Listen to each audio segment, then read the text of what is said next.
If you watch the Florida housing market, and particularly the Orlando market, as closely as I do, you're going to start to see a narrative lining up across all the news outlets, across all the economic pundits. As they're pushing the news on Florida, they're now saying that largely Florida is seeing the largest shift of any of the other states in the country. Now the narrative is starting to turn a little bit different. And I'm going to actually point out 3 crazy headlines that you're not going to believe that kind of supports what's being said, because the large narrative right now, if you go and you look at any of the news headlines over the past 2 or 3 weeks, has been the fact that Florida has such a busy hurricane season recently that it is starting to scare people. Beyond that, you have the high cost of ownership becoming this repetitive narrative that taxes are now getting really high because values aren't as low as they used to be. Couple that with insurance really spiraling out of control. I saw a recent article that said Florida's average cost is $8,000 per household to get insurance in the state. Complete garbage, but that's what people are seeing if they research the topic and they're considering moving to the state. That number one, migration is changing in Florida. We're going to talk exactly what that means for Orlando. But number two, builders themselves are pulling way less permits. In fact, builders in Florida are pulling permits at levels not seen since 2017. Why is that taking place? So we're talking about all of this data in light of Central Florida. So I'm going to cut through the headlines and talk about what is actually happening in Orlando. Is it affecting us in a good way? Can we expect the real estate market to soften? Is a crash ahead? Plus all of that in this video, the back half, I will be covering a data deep dive so you understand exactly, according to the data, how the Orlando market is looking going into 2025. If you own a home here now, how is your equity position going into the spring of next year? If you're looking to buy here, is an ideal time to buy? And lastly, I will say, if you are considering this marketplace and you're curious and insurance is scaring you, I just did an update before this video. You need to see it because there is a huge amount of misinformation on the topic. I show you recent insurance quotes for the last 30 days.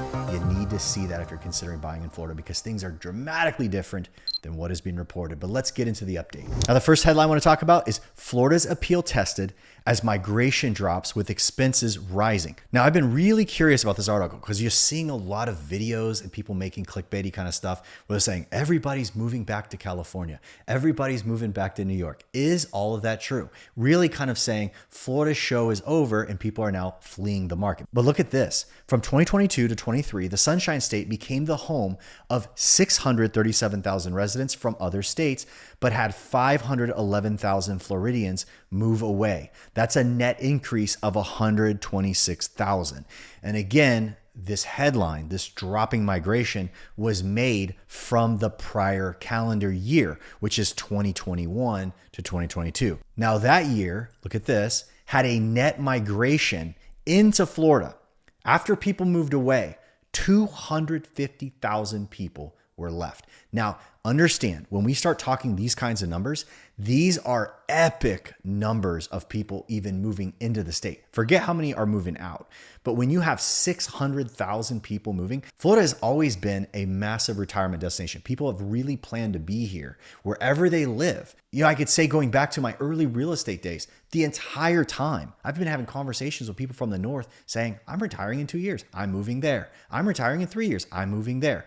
That story feels like a story old as time. I mean, it's at least as old as my time, 20 years in real estate. So understand as you look at this particular story, there is just a coming down effect. There is a period where the Sunbelt states and all these people that migrated south, that was a large once in a lifetime phenomenon where it was pandemic era and a whole lot of people were invited to work from wherever they want in the entire planet. And a lot of them came here. Preserve your equity, list your home for just 3%. Call Jared Jones, local resident, top selling agent.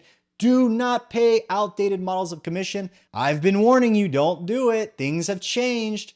Call me today, save thousands. Make one call, that's all. List your home for just 3% and start packing.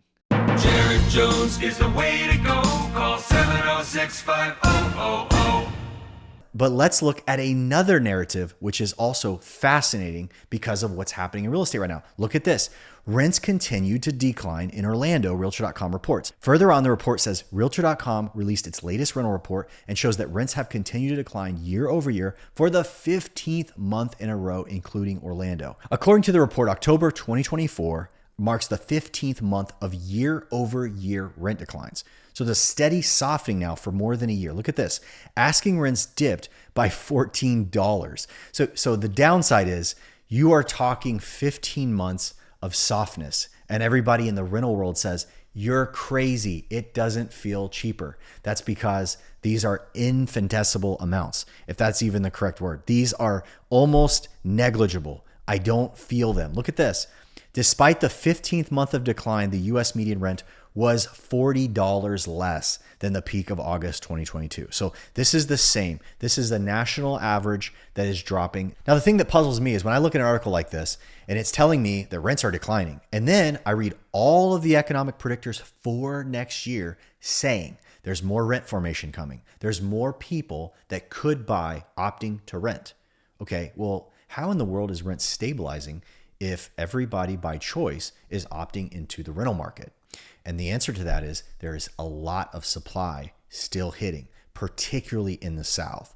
So the only thing that is keeping the rental market okay-ish, and more than likely, it's not just a supply factor of all these new apartments being finished. If you drive around Orlando, you can see this with your eyes, that so many new apartments are being released into the market. And this is a phenomenon largely in the South. This phenomenon will abate towards the end of 2025. But for the meantime, as all these new apartments are hitting, it's going to be very difficult for landlords anywhere in these areas to actually increase rents, which means if you're in a real situation now, keep your eye on the ball. Like your landlord, if you're in these marketplaces like you are in Orlando, where there's a lot of supply, they shouldn't be rushing the rent. Statistically, it's supposed to be flat. It's actually supposed to fall in a little bit, but no one necessarily feels $40 in savings over 2 years. So it's not necessarily beneficial for us yet, but the reality is rents are changing for the time being. Now, in going into 2026, different story. We're going to run out of supply. So there's not going to be all these new apartments opening by then. And I think you're going to have a period where the market's just going to be very flat. Now, here's a fascinating story that piggybacks on what I told you about Florida's migration. Orlando, so Central Florida, Orlando housing permits decline as migration to Florida slows. The story says further, year-to-date building permits in the Orlando-Kissimmee metro are lowest they've been since 2017, continuing a 3-year decline and representing a 5-year low. So you can see where we've pulled this year. You have to go all the way back to 2017 because obviously it's been stair-stepping down for the past 3 or 4 years. The article goes on to say from November 2023 to October 2024, there were 23,163 permits were processed in the region, more than 6,000 fewer than the high set in 2021. The next lowest total since 2020 is 24,000 that were issued that year. Now, obviously, what this means, builders are pulling back. Builders are saying, you know what? We're not going to put so much supply in the market next year. We're going to slow down. And that's a good thing in some ways. And what that means in 2025 is that's going to have a stabilizing effect, largely middle towards the end of next year, which will probably be necessary. And here's why. The major competitor to the resale home is the builder. The builder has to sell. They can't hold on to it. They can't pay interest on a completed house. And what are they doing? They're offering the same buyer that would consider buying a resale home, they're offering them a new house with a 4.5% or 5% interest rate right now. And that is a huge discount when comparing that most buyers are using a mortgage, and it's a big savings on the fact that they get a brand new house. Now, by the way, if you're curious, guess where we're not going to see a pullback in permits? Where are most of these permits being pulled? Here is where they're being pulled right here. Check out this headline. Americans are flocking to these Florida suburbs. Here's what you need to know. Job markets are strong in these top-ranked suburban cities, study shows. So a company that does a lot of move research put together a list, and they actually created ratios for the amount of people moving in versus the amount of people moving out. And here's what they found across the entire country. Number one, a consensus was there was a very healthy job market in that particular market. And number two, 4 of these markets are actually in the west side of the Orlando metro area. So take a look at this. Number 4 on the list for the entire country, Winter Garden, Florida. The ratio in versus out, 2.45. Number 5, Davenport, Florida, 2.19. Number 8, Claremont, Florida, with nearly a 2-to-1 ratio in versus out. And then further down the list, number 16, Leesburg, Florida, and number 22, Kissimmee, Florida. Now, as I mentioned earlier, one of the spoilers, the top 10 markets on this entire list, every one of them is either on the ocean or within a 2-hour drive of having a beach day. That was an interesting thing. Number 2, there were healthy job markets. Number 3, when you look at this list and you say, Jared, what do you see in relation to this particular area of our market? Well, Winter Garden, Florida and Claremont are sitting against one another. They are sharing some of the largest amounts of investment. If you're obviously following my channel, you know I talk a lot about Wellness Way and sometimes Horizon West. Now, Horizon West is, I would say, about 70% of the way through its process. Like, it has developed a lot of its plan and it's on its way to the home stretch. Wellness Way is a huge, huge corridor between these two cities, and there is going to be a lot of development across 15, 16,000 acres. But the other thing I want you to know, why are the others on the list? You have Davenport, which, by the way, Davenport is Polk County, which is just south of Orange County, south of Lake County. This particular marketplace and Leesburg and Kissimmee, in my opinion, is people wanting the Orlando Metro at the best possible price. The only thing in these areas, there's not some massively redeeming quality. The other thing that's obvious as well, Davenport and Kissimmee both are Disney World short-term rental markets. We sell a lot of homes there for people that say, I want to buy a vacation home. I want to be near Disney World. I want to stay there part of the year, and I want the thing to pay me an income while I'm not living there. That's where we sell them a home. Not to mention the fact that, again, for permanent residents, these are two of the most affordable areas of the entire marketplace. And again, here we are. These are going to be places that are going to buck all of the trends. These are going to buck all the migration trends right now. So even if you are seeing a little bit of a softening, and I'll say it's a correction, okay, we have 126,000 net people left in our state. I mean, our state is growing. You know, a lot of states are in recessionary pressure. A lot of people are coming to Florida still. It is still a migration hotbed. Yes, it's declining, but it's easy to be declining when you had a meteoric rise. Michael Jordan couldn't shoot 60 points a game his whole career, right? He was chasing that, but ultimately he was still good. He was still Michael Jordan, but you don't have that same year every year. So ultimately, that's what's taking place in Florida right now. Are you ready to make a move? Make one call, that's all, and put my 23 years of experience and nearly 4,000 satisfied home sales to work for you. Jared Jones is the way to go. Call 706-5000. All right, so the first chart we're going to look at is median sale price. Everybody wants to know, are prices falling? Is it crashing? What's going on in the market? All the data I'm going to show you, again, Orlando metropolitan statistical area, going back to 2017. You'll remember that pre-pandemic times, it was just kind of a normal pace, 4 or 5% year over year run up in price. Then all of a sudden, this doesn't look like much, but this was a major run up in the pace of how things went up in value through the pandemic, hot monetary policy, interest rates at 2.5%, 3%, everybody buying whatever they could, waiving all their contingencies. I won't do an appraisal. I'll buy your golf cart. I'll pay for your car, whatever they could do to get the seller to say yes. That's what took place here. But look what's happened since. When you look at median price, what do you see? Is it rising, falling? It's flat. It's dead flat for 2 years. In fact, the so-called peak in the market, when interest rates went from 3% to 7 to 7.5% overnight in 2022, as Jerome Powell jacked up the interest rates in order to kind of slow down all the inflationary pressure, get the economy to chill out. Look what's took place since. 431 was the peak. Today, we are at 440. We're literally 2% different than 2 years ago. Now, in the meantime, understand this, because I know you're looking at price. I'm looking at this particular month that we have on record in October, end of October. This data that we're now seeing shows that we were 1% below last year, okay?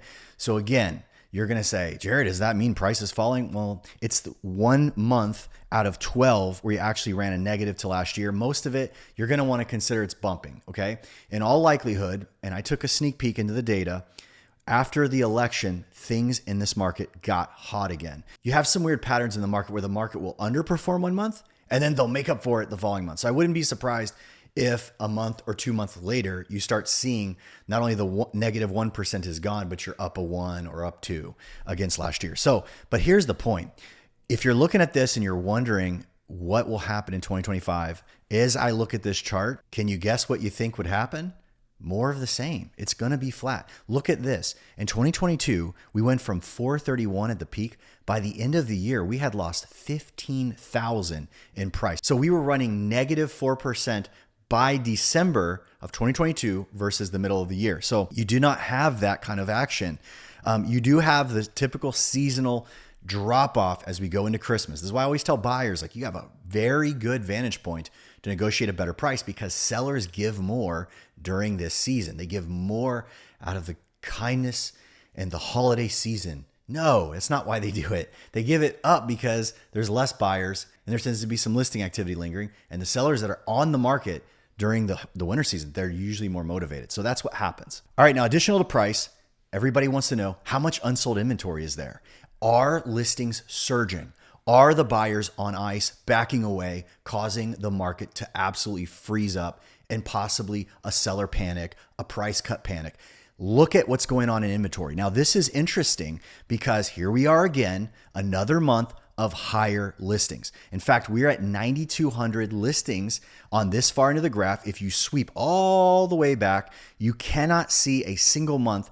And since going back to 2017, we had this much active inventory on the market at one time.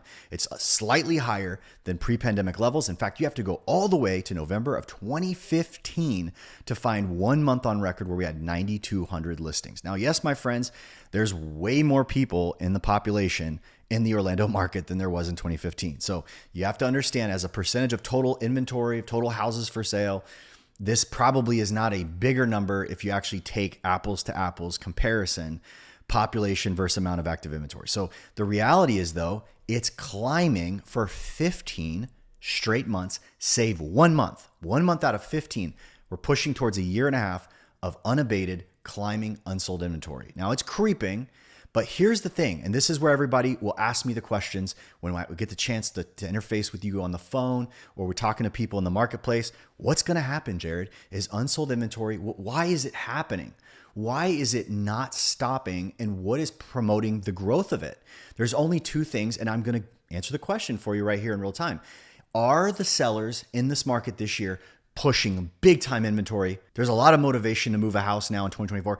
Is there such a high number of listings that the typical buyer pace, they're just not keeping up, and that's what's growing this number? Kind of like the symptoms of what happened in 2009, 2010, 2011, right? Is that the cause, or is there a situation where we have a nominal, normal pace of listing volume, but the buyers are history? Are they gone? Are they not buying in Florida? Is it this migration story? What is happening? We're going to dive in, and you're going to have the answer by the end of this video. All right, the next chart we're going to look at is seller activity. This tells us how much inventory is coming to the market. Now remember, last year, 2023, was one of the worst years on record. It was a near 30-year low in the amount of business transacted. And you can see that, look, every single year, beginning of the year, middle of the year, end of the year, this is how listings come to the market. Every cycle, you can put your watch to it. It starts low, goes high in the middle of the year. Moving season is mid-year, and then it kind of dies off towards the end of the year in terms of listings coming to the market. So yes, it's happening the same way. Look, since the middle of the year, listings have been dropping off, not going up. We just saw unsold inventory climbing. Irregardless, you can't see my arm off the screen.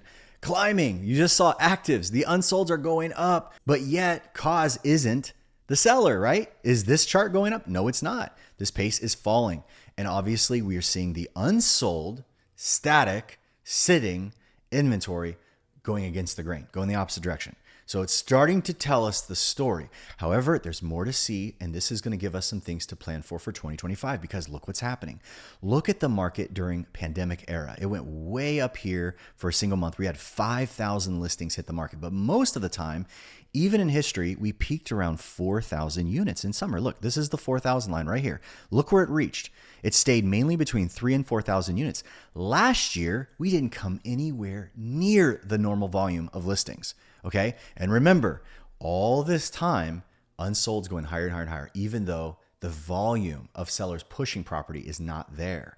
Can you imagine if we had a normal year of sellers bringing homes to the market? Okay. What would happen? This is obviously a sign, and we're going to see this to be sure in a second. We're going to confirm by looking at how many buyers are contracting our homes here. But you can see, look what took place this year in 2024. Did sellers get a little bit more comfortable getting those homes into the market this year? The answer is yes, they did. Because here's what happened. We had interest rates shoot up in this period back here, And then whenever a lot of these owners are locked in with 3% mortgages or 4% mortgages or 2% mortgages, they held last year. For whatever reason this year, there's different loan products out there. There's different things that you can do to go out and buy another house and get 3.9, 4.5%, get a reduced rate for the next couple of years until there's time for the rate to hopefully abate down and refinance to that. Okay, so a lot of that is, sellers that own houses are now looking at products that will bridge the gap of these high interest rate environments. Maybe that's causing them to feel like, hey, I'm going to go across the street now and I'm going to make a move. But you can see for whatever reason, there is definitely more inventory coming. I believe this trend line will be slightly higher even in 2025, okay? But by the way, look at the data down here. Look at this year. Every month going back 12 months was positive, okay? There's one other thing you have to realize in October data. Jared, didn't we see October data go negative on price by 1%? Yes, we did. Look at the listing volume in October. It went negative for the first time in the last year. Why? Hurricane Milton came through that month. And that first week of October, there was a lot of people just not on the market, pulling off the market, staying off the market. People that are planning on selling, when a hurricane comes through in Florida, they have to basically hit the pause button because they want to make sure they don't have any weird insurable events. And some will when those things happen. So that's what takes place. And ultimately, I think you are going to see new listings climb when we get our November data. I also think you are going to see buyer activity climb because of some other things I'm going to show you. I need to show you the graph. So let's see what buyers are doing right now. Okay, shall we? All right, my friends, new pending sales leading indicator. This shows us how active buyers are. You need active buyers if the sellers start pushing homes in the market. If you have sellers pushing inventory in the market and buyers back off, that's when your market gets a little bit dicey. It takes longer to sell, more price cuts are precipitating. That kind of thing starts to take place. And look what we have here.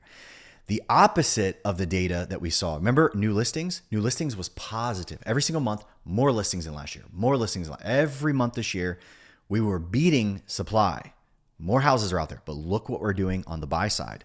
Nearly every month is negative. January, -3. February, -2. -4 in March. -7 in April. I mean, negative. Here's the thing. We had 11% pop in September. You know why? Because interest rates in the month of September cratered. Inexplicably, we go from a 7% interest rate to like 6%, like a 1% drop in a 30-day span of time. And people that were going for FHA and VA, they were like in 5.75% territory, 5.875. Tell me down below if you got a rate lock in September, because people went to their lender and from one month to the next, they said, you can qualify for 30 grand more than you could last month. And that changed the game. Okay. That shows you how dependent this market is on hopefully getting a better interest rate in the future. But look at this. So this is the natural ebb and flow of the market. Looks like the listings, right? You have more going into moving season, drops towards the end of the year. This is kind of the natural trend, 3 to 3,500 units. But look at this year. We haven't hit 3,000 sale or 3,000 contracts in a single month. We haven't been above this line the entire year and most of last year. So we've got 2 years straight of super anemic buyer activity, okay? All this tells me is that it is going to be flat into next year. And the other thing that we have to talk about is the fact that cash buyers are not here, okay? So for the past 7 or 8 months, I'll tell you the narrative other than show you. Cash sales are dropping. And the question becomes, is America an empty wallet now? I think because Florida is such a high relocation market that what happens in other markets, if they're having a hard time selling their house to move their cash here to buy in cash, that might be slowing down. There's a number of factors. You got to understand the rest of the U.S., everybody likes to beat on Florida in the data and say about how bad we're doing. But the rest of the U.S., they grew their inventory. Everybody else was like, oh, Florida's inventory is shooting through the roof and ours is tight and we're still low. The rest of the world in the U.S. is seeing 25, 30%, 35% leaps in year over year unsold inventory themselves. So it tells me that, they're feeling what we felt a couple years ago. They're starting to feel it now. But that also might lead to a slowdown in the cash arriving into Florida, because obviously you start to see migration data is going back to old times. It's not collapsing. We still have crazy numbers of people moving into these areas, especially west side of Orlando where I'm selling houses. It is busy. Redfin just came out in the past week to give us a peek under what we will see in the next month data. Said that showing requests are up, traffic is up. All the measurements of the early signs post-election is that there has been a massive resurgence in buying. And here's the thing, I'm seeing this. My friends, my peers, our team is busy because people are, we're getting a lot of calls through the end of the year of people seeing an opportunity and wanting to seize it. Especially if you're watching my channel, you're getting educated on what's going on in the market. You know that there's a seasonality and you can either fight the market or you can work in a way that benefits you. But I also will say that there's a lot of narrative that interest rates will remain more of the same into next year. I think that could be very likely. Okay. And you could talk about it in the comments, but I think more of the same with interest rates next year. Okay. I think in 3 years time, there's going to be a much different interest rate for the better, but I think it's going to take time to work through the economy that we're in right now. I won't stay on this chart for very long because I just talked about this ad nauseum. Cash sales, look at cash sales, down 20, down 10, down 10, down 8, down 20. There's no positive number. Look how low. Cash sales was on the floor end of last year, and it's on the floor again, and it is way below pre-pandemic. So pre-pandemic, it went well elevated. We were doing 1,000 units a month for a stretch where basically anybody with a cash offer, they're the only ones getting an offer accepted right here. But look where we were at. We're at 600 to 800 units, and we're well off of that. Okay, so this is a phenomenon across the entire state of Florida, and I have no words for what this means. But this is a problem whenever the interest rate environment's high, your cash buyers aren't there. So, this is typically a third of your buying pool, and it's dwindling a little bit. All right, closed sales. If pending sales are down, this is not a surprise. Pending sales is a leading indicator to tell us what's going to happen in closings. 85% of our pendings will actually close, and look what's happening here. And remember, look at the pre-pandemic years. They're up here, they're up here, they're up here. Look where we're at now. We're at anemic levels with a lot bigger population, a lot more houses. The transaction volume per capita is very narrow, shrinking, small. Look at it. So most of this is negative to last year. I think you're going to see a nice bounce back in November and December just based on our early indicators.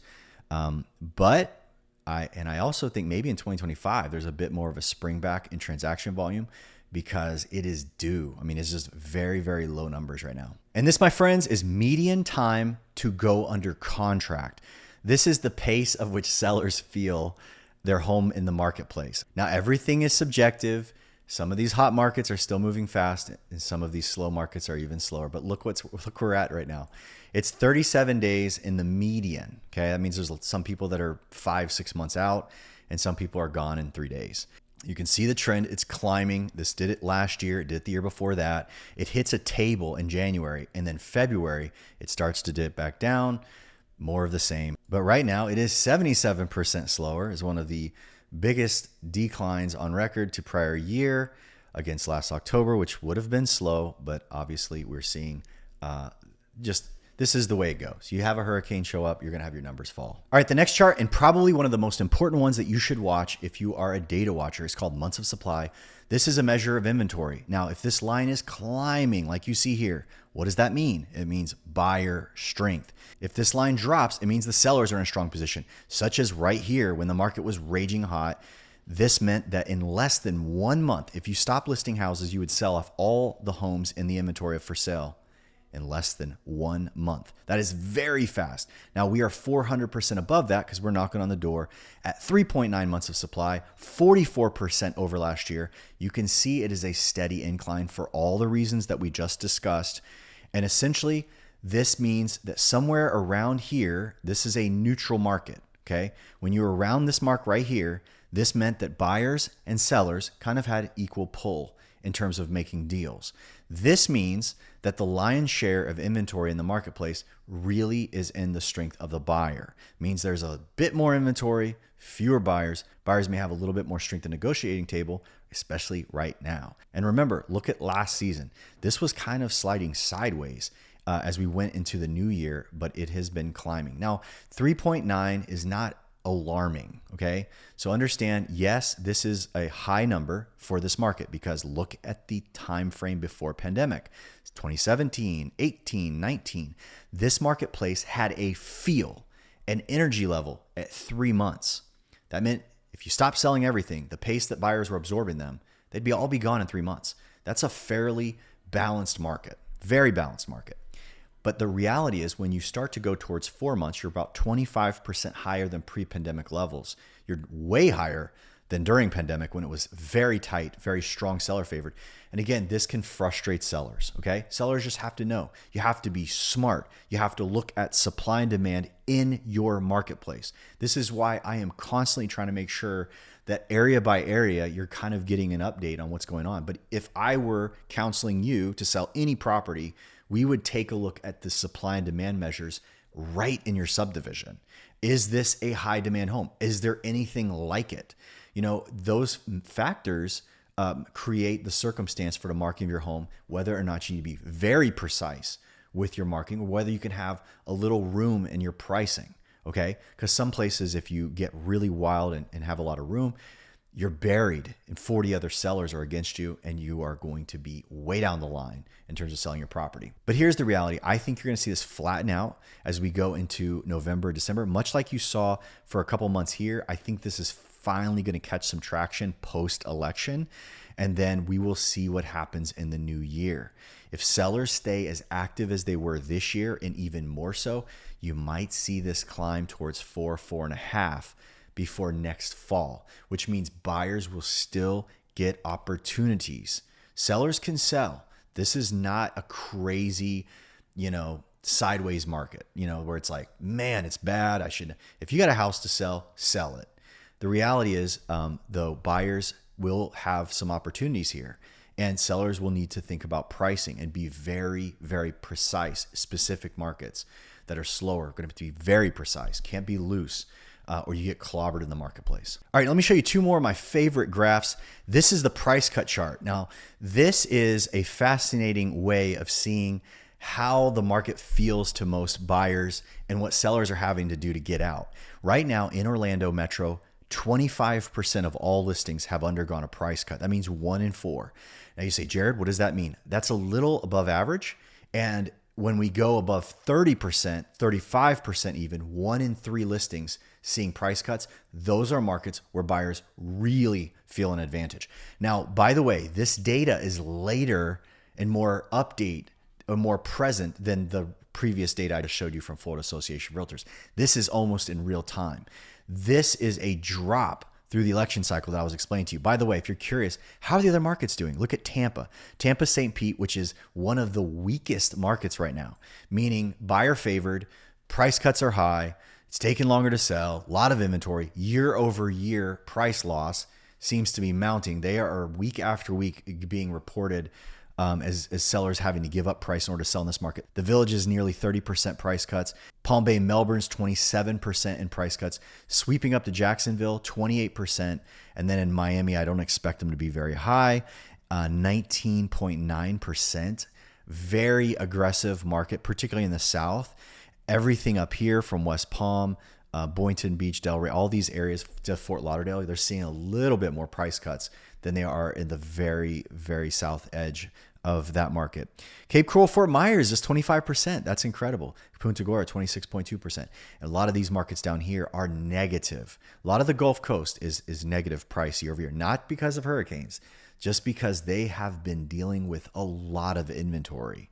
A lot of supply, okay? So that's the price cut situation for us here in Orlando. If you're in the Central Florida area and you're looking for a great church, I'd love for you to join me at the Grove Bible Chapel. Just visit joinmeatthegrove.com for full details. By the way, when you're buying or selling a home, the process itself can feel overwhelming. That's why you need a great real estate expert to turn it around for you. That's why you need to make one call, that's all, and put my 23 years of experience and nearly 4,000 homes sold to work for you. Jared Jones is the way to go. Call 706-5000.